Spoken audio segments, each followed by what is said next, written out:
Good evening everyone, welcome back to my channel.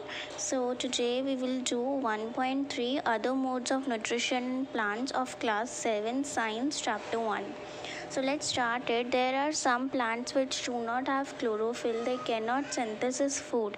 How do they survive and from where do they derive nutrition? अब कुछ ऐसे भी plants होते हैं जिनके अंदर chlorophyll नहीं होता. अब क्योंकि उनके अंदर chlorophyll नहीं होता तो वो अपना खुद का food नहीं बना सकते by photosynthesis. अब वो कैसे रहते हैं और वो अपना न्यूट्रिशन कहाँ से लेते हैं? Like humans and plants, such plants depend on the food produced by other plants. They use the heterotrophic mode of nutrition. अब जो ऐसे plants होते हैं वो भी दूसरे plants के ऊपर डिपेंडेंट होते हैं अपने फूड के लिए.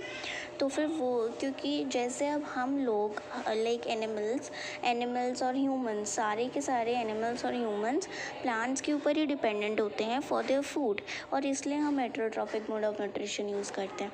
उसी तरह कुछ प्लांट्स दूसरे प्लांट्स पर डिपेंडेंट होते हैं फॉर देयर फूड, इसलिए वो वाले प्लांट्स जो दूसरे प्लांट्स पर डिपेंडेंट होते हैं for their food are called heterotrophs, और वो heterotrophic mode of nutrition use करते हैं.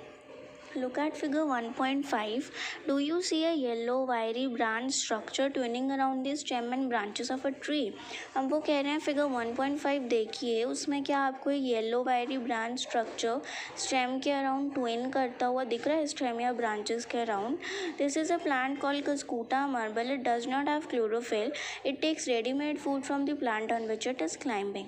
तो ऐसे प्लांट को हम कहते हैं कस्कूटा. कस्कूटा का दूसरा नेम होता है मार्बल. तो इस प्लांट को हम कस्कूटा कहते हैं. कस्कूटा के पास क्लोरोफिल नहीं होता, उस वजह से ये येलो कलर का होता है, और ये अपना रेडीमेड फूड लेता है उस प्लांट से जिस प्लांट पे ये क्लाइंब करता है, और the plant on which it climbs is called the host. अब जिस भी प्लांट पर ये क्लाइंब करता है, चाहे उस प्लांट का कुछ भी नेम हो, पर जिस प्लांट पर ये क्लाइंब करता है उस प्लांट को हम कहते हैं host. Since it deprives the host of valuable nutrients, Cuscuta is called the parasite. अब क्योंकि ये होस्ट से उसके वैल्यूएबल न्यूट्रिएंट्स ले लेता है, कस्कूटा को हम पैरासाइट कहते हैं. Are we and other animals also a kind of parasites? You should think about it and discuss with your teacher. क्या हम और सारे के सारे दूसरे एनिमल्स भी एक तरीके के पैरासाइट्स हैं? आपको इसके बारे में सोचना चाहिए और अपने टीचर से डिस्कस करना चाहिए. पर हैव यू सीन और heard of plants that eat animals? क्या आपने कभी सुना है या देखा है वो वाले प्लांट्स जो एनिमल्स को खाते हैं? क्योंकि आज तक हमने सिर्फ यही सुना था कि कुछ एनिमल्स होते हैं जो प्लांट्स को खाते हैं, that animals eat plants. But अब हम ये पढ़ने वाले हैं कि कुछ प्लांट्स भी एनिमल्स को खाते हैं. There are a few plants which can trap insects and digest them. कुछ plants होते हैं जो insects को trap कर उन्हें खा सकते हैं. Isn't it amazing? Such plants may be green or of some other color. अब ये वाले plants green या फिर कुछ और कलर के होते हैं. अब आप सोच रहे होंगे कि ये वाले plants green कलर के होते हैं, that means इनके अंदर क्लोरोफिल है. तो अगर इनके अंदर क्लोरोफिल है तो फिर तो ये अपना फोटोसिंथेसिस कैरी आउट कर सकते हैं. तो फिर ये क्यों दूसरे एनिमल्स को लेकर ही अपना पेट भरते हैं? वो इसलिए क्योंकि जो ये वाले प्लांट्स होते हैं कुछ जैसे अब फोटोसिंथेसिस करने के लिए हमें हर एक चीज़ की रिक्वायरमेंट होना इम्पॉर्टेंट होता है. अगर उनमें से कोई भी ना होना तो फोटोसिंथेसिस इज़ नॉट कंप्लीट. अब जो फोटोसिंथेसिस में वैसे तो main 4 things are very important. वो है carbon dioxide, water, sunlight and chlorophyll. But उनके अलावा भी हमने अभी पिछले टॉपिक में पढ़ा था कि जो प्लांट्स होते हैं उन पर से प्रोटीन्स एंड फैट्स वाले भी फ्रूट्स निकलते हैं. तो जो प्रोटीन होता है वो तो नाइट्रोजन सब्सटेंस होता है, तो प्लांट को नाइट्रोजन कहाँ से मिलती है? तो अब वही बात आ गई. अब जो ये वाले प्लांट्स होते हैं ना, इन प्लांट्स के सराउंडिंग्स में नाइट्रोजन की डेफिशिएंसी होती है, जिसकी वजह से ये इतने अच्छे से अपने फोटोसिंथेसिस के प्रोसेस को कैरी आउट नहीं कर सकते, क्योंकि यहाँ पर नाइट्रोजन की कमी होती है. Then look at the plant in figure 1.6. The pitcher plant or jug-like structure is the modified part of the leaf. अब हम 1.6 फिगर देखिए और उसके अंदर के प्लांट को नोटिस कीजिए. उसमें हम देखेंगे कि जो पिक्चर लाइक या ड्रग लाइक स्ट्रक्चर होता है वो लीफ का मॉडिफाइड पार्ट होता है. The apex of the leaf forms a lid which can open and close the mouth of the pitcher. तो लीफ का ऊपर का पार्ट होता है वो एक लिड बनाता है जो कि ओपन और क्लोज करता है पिक्चर के माउथ को. Inside the pitcher there are hair which are directed downwards. Pitcher के अंदर बहुत सारे हेयर्स होते हैं जो कि नीचे की तरफ डायरेक्टेड होते हैं. When an insect lands in the pitcher the lid closes and the trapped insect gets entangled into the hair. जब इंसेक्ट लैंड करती है पिक्चर के अंदर तो लिड क्लोज हो जाती है और इंसेक्ट ट्रैप हो जाती है. और जो ट्रैप्ड इंसेक्ट होती है वो पिक्चर के हेयर के अंदर एंटैगल हो जाती है. एंटैगल मतलब पकड़ मतलब जो इंसेक्ट होती है वो पकड़ी जाती है by the hairs. The lid closes and the insect is trapped. The insect is digested by digestive juices secreted by the pitcher. अब जो ये इंसेक्ट होती है वो कैसे डाइजेस्ट होती है? पिक्चर जब डाइजेस्टिव जूसेस सेक्रेट करता है उससे इंसेक्ट डाइजेस्ट हो जाती है and its nutrients are absorbed और पिक्चर nutrients ले लेता है.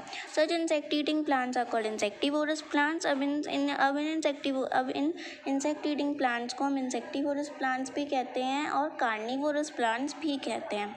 Is it possible that such plants do not get all the required nutrients from the soil Is it possible that such plants do not get all the required nutrients from the soil in which they grow? Okay, तो अब insectivorous plants के 2 examples you should write that are Venus fly trap and pitcher plant. Pitcher आपकी book में ही given है insectivorous plant का एक example और इंसेक्टिवोरस प्लांट का दूसरा एग्जाम्पल होता है Venus fly trap. And parasitic plants जो होते हैं उनमें आपकी बुक में भी 1 एग्जाम्पल गिवन है दैट इज़ कस्कूटा. आप सेकेंड लिख सकते हैं Viscum album. So let's get on to the another topic, saprotrophs. You might have seen packets of mushrooms sold in the vegetable market. You may have also seen fluffy umbrella-like patches growing in moist soils or in rotting wood during the rainy season. Let us find out what type of nutrients they need to survive and from where they get them. Okay, तो अब आते हैं activity 1.2 पर. Take a piece of bread and moisture it with water. एक bread का piece लीजिए, उसे water के साथ मॉइस्चर कर दीजिए. Leave it in a moist warm place. उसे एक मॉइस्ट वार्म प्लेस में रख दीजिए 2 to 3 days तक, जब तक वो until fluffy patches appear on them. What is the color of these patches? Observe the patches under a microscope or a magnifying glass. Write down your observations on the notebook. You will see cotton-like threads spread on the piece of bread. These organisms are called fungi.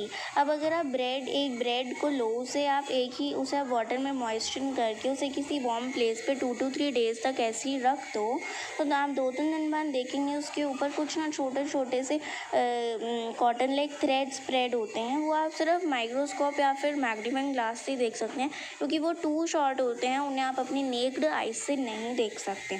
अब जो ये organisms होते हैं इनको हम fungi कहते हैं. They have a different mode of nutrition. They absorb the nutrients from the bread. इनके पास डिफरेंट मोड ऑफ न्यूट्रिशन होता है. ये अपने न्यूट्रिएंट्स ब्रेड से लेते हैं. This mode of nutrition in which organisms take in nutrients from dead and decaying matter is called saprotrophic nutrition. ये मोड ऑफ न्यूट्रिशन जिसके अंदर ऑर्गेनिजम्स अपने खुद का न्यूट्रिएंट किसी डेड या डीकेइंग मैटर से लेते हैं, इसे हम कहते हैं सैप्रोट्रॉफिक nutrition. Such organisms with saprotrophic mode of nutrition are called saprotrophs. Okay, and fungi also grow on pickles, leathers, clothes and other articles that are left in hot and humid weather for a long time. अब fungi उन सारी चीज़ों पर grow हो जाती है जो चीज़ें हॉट एंड ह्यूमिड वेदर में ज़्यादा लंबे टाइम तक ऐसी पड़ी रह जाती हैं. During the rainy season they spoil many things. Ask your parents about the menace of fungi in your house. Fungi rainy season के दौरान बहुत सारी चीज़ों को ख़राब भी कर देती है. The fungal spores are generally present in the air when they land on wet and warm things they germinate and grow. जो फंगल स्पोर्स होते हैं वो ज़्यादातर तो एयर के अंदर प्रेजेंट होते हैं, बट जब वो वेट एंड वार्म थिंग्स पर लैंड करते हैं तो वो जर्मिनेट और ग्रो हो जाते हैं. Then now can you figure out how we can protect our things from getting spoiled? Then some organisms live together and share both shelter and nutrients. This relationship is called symbiosis. For example, certain fungi live inside the roots of plants. The plants provide nutrients to the fungus and in return the fungus provide water and certain nutrients. अब कुछ और अब ना एक और तरीके का mode of nutrition आ गया, दैट इज सिम्बायोटिक रिलेशनशिप. इसके अंदर क्या होता है, ऑर्गेनिजम्स एक साथ रहते हैं और एक ही साथ शेयर करते हैं चीज़ें. वो एक ही साथ शेल्टर और न्यूट्रिएंट्स को शेयर करते हैं. इस रिलेशनशिप को हम सिम्बायोसिस कहते हैं.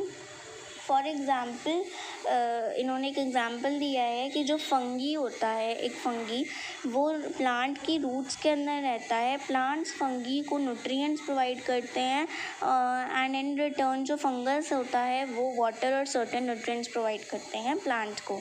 अभी तो हमने पढ़ा था कि जो फंगस होता है वो चीज़ों को ख़राब कर देता है, बट ऐसा ज़रूरी नहीं है हर वक्त ही वो चीज़ों को ख़राब करे. वो कभी यूज़फुल भी हो सकता है. Okay. When an organism is called lichens, a chlorophyll containing partner, which is an alga and a fungus, live together, the fungus provides shelter, water and minerals to the alga and in return the alga prepares and provides food to the fungus.